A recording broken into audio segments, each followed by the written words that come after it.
ഒരു അവൽക്കിഴിയുമായി തൻ്റെ സതീർത്ഥനായ ശ്രീകൃഷ്ണ ഭഗവാനെ കണ്ട് തൻ്റെ ദാരിദ്ര്യം അറിയിക്കുവാനായി കുചേലൻ പോയ ദിവസമായ ധനുമാസത്തിലെ ആദ്യത്തെ ബുധനാഴ്ച കുചേല ദിനമായി ആചരിച്ചു വരുന്നു. ഇന്നേ ദിവസം ശ്രീകൃഷ്ണ ക്ഷേത്രത്തിൽ അവൽക്കിഴി സമർപ്പണമാണ് ചടങ്ങ്. അവൽക്കിഴി സമർപ്പണം സർവ്വ ആവശ്യങ്ങളും നേടിത്തരുമെന്ന് ഭക്തർ പറയുന്നു.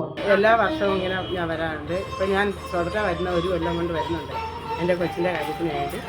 വേറെ എനിക്ക് എല്ലാ കാര്യവും എൻ്റെ കൊച്ചിന് വേണ്ടി ഞാൻ എല്ലാ കാര്യം വിചാരിച്ചാലും ഭഗവാൻ എനിക്ക് നടത്തി തരുന്നുണ്ട്. അതിനൊരു സന്തോഷവും സമാധാനവും വരുന്നു. പാല കുറിഞ്ഞിക്കാവ് ശ്രീകൃഷ്ണസ്വാമി ക്ഷേത്രത്തിൽ പ്രത്യേക പൂജയും അവൽക്കിഴി സമർപ്പണവും നടന്നു. ക്ഷേത്രത്തിൽ രാവിലെ 6 മണി മുതൽ അവൽക്കിഴി സമർപ്പണം തുടങ്ങി.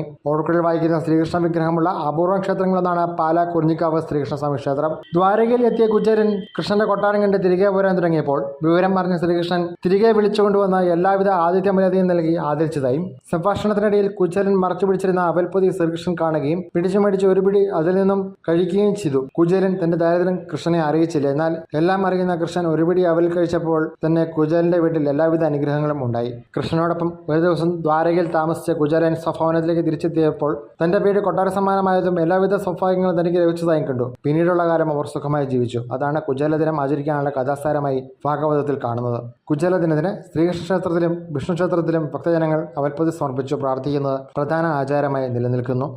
ന്യൂസ് ബ്യൂറോ, പാല.